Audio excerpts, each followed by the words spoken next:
In this lesson, we're going to discuss outside-the-box thinking with grids.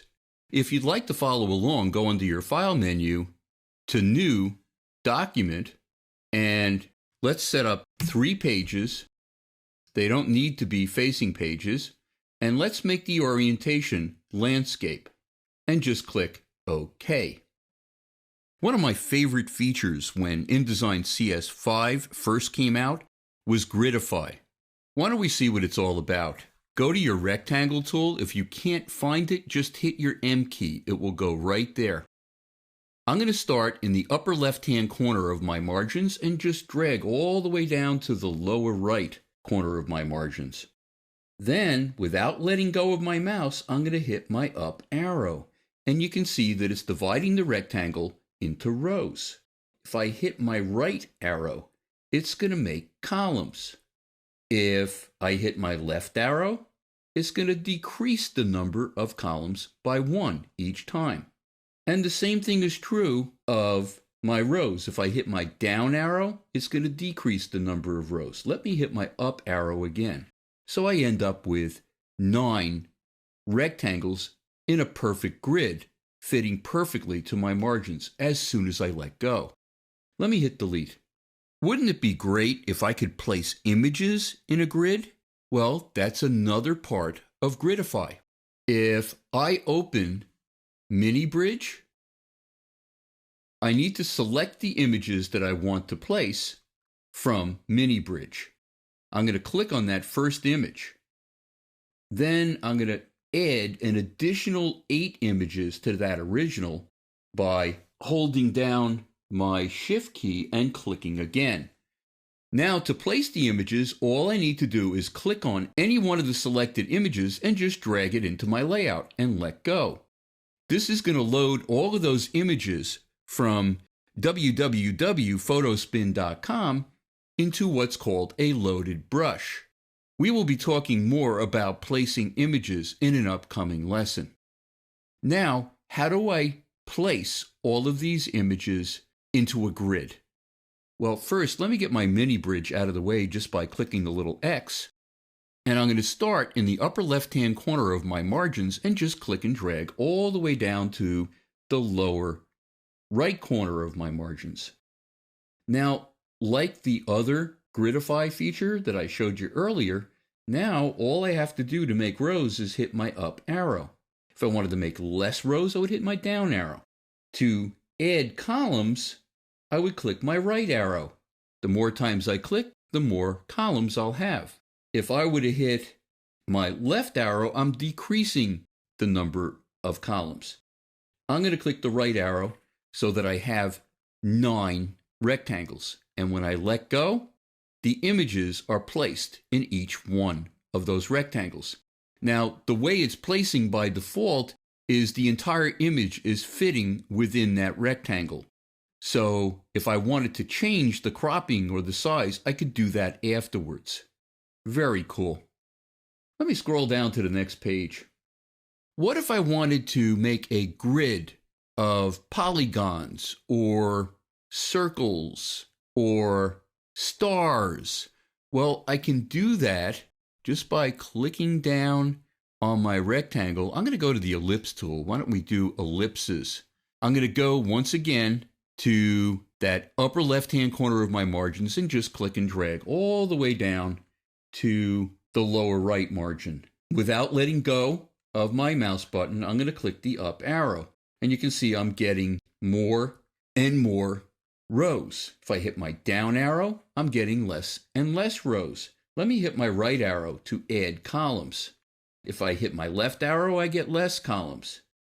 Really kind of cool. As soon as I let go, I have ellipses that are filling my margins. Something that would not be all that easy to do without the Gridify feature.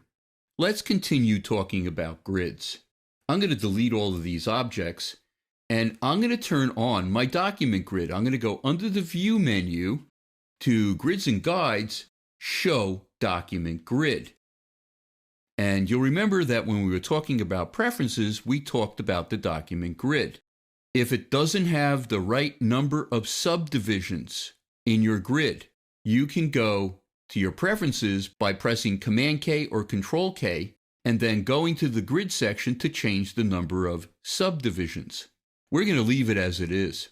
The way I have this right now, I'm really only using half of the document grid feature. Let me show you what I'm talking about. I'm just going to click anywhere and start to drag, and you can see I'm making ellipses. If I were to use it this way, I'm doing it by eye, not a very accurate way to work on a computer screen. So let me hit delete. I'm going to go under my view menu once again to grids and guides and choose snap to document grid. Now watch what happens if I click and drag. Let me do that again. It is actually snapping right to those grid lines as I get close to them. So I can be sure that what I'm making are perfect circles that are exactly the same size. Now, this can be extremely useful when working on a grid-based layout. But a word of caution. I'm going to turn off my grid. I'm going to go under the View menu to Grids and Guides, and I'm going to go to Hide Document Grid. So I can no longer see my grid. But look at this very unusual behavior. It's still snapping right to my document grid. Now, I know some people like using document grid without being able to see it, but most people don't like it. It's kind of strange the way the objects are being drawn, where they keep jerking and snapping to non-existent grid lines. So to turn it off, go under your View menu to Grids and Guides and uncheck Snap to Document Grid. Now it's going to work normally again. Let me scroll down to my last page. I'm going to go back to my Rectangle tool. So click down on the ellipse and go to Rectangle tool, or just hit your M key. And let me scroll up just a little bit. I'm going to draw a rectangle that starts in the upper left-hand corner of my margins and goes all the way down to the lower right-hand corner. Another way that you can create a grid is using scripts.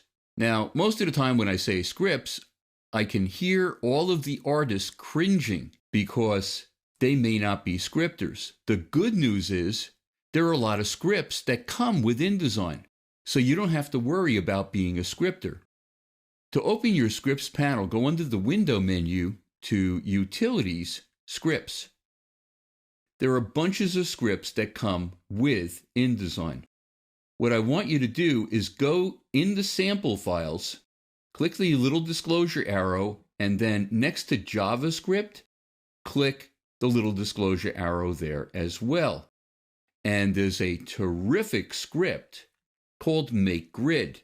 If I double click on that, it's going to open a dialog box. And I just have to answer some questions. How many rows do I want? How many columns do I want? So I'm going to type 3 next to rows and 3 next to columns. I'm going to leave row gutter and column gutter as it is at 12 points. That's the distance between the rectangles that it's going to create. What kind of frames do I want?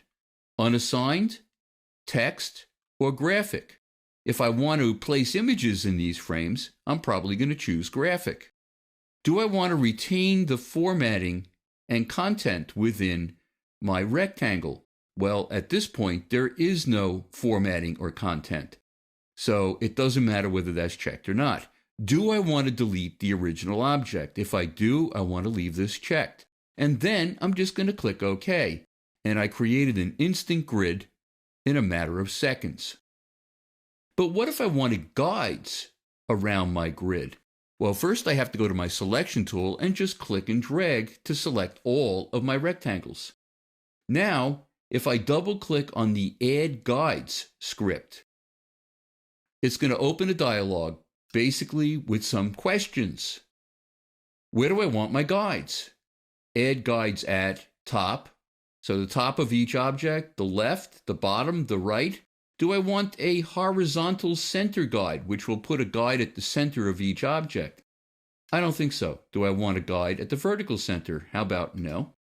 What do I want my guides around? Each object, which it is by default, or the entire selection, which would put guides only around the edges of the selection? I want each object. And then all I have to do is click OK. And it's going to create guides to the edges of each one of these rectangles. So that can save a whole bunch of time.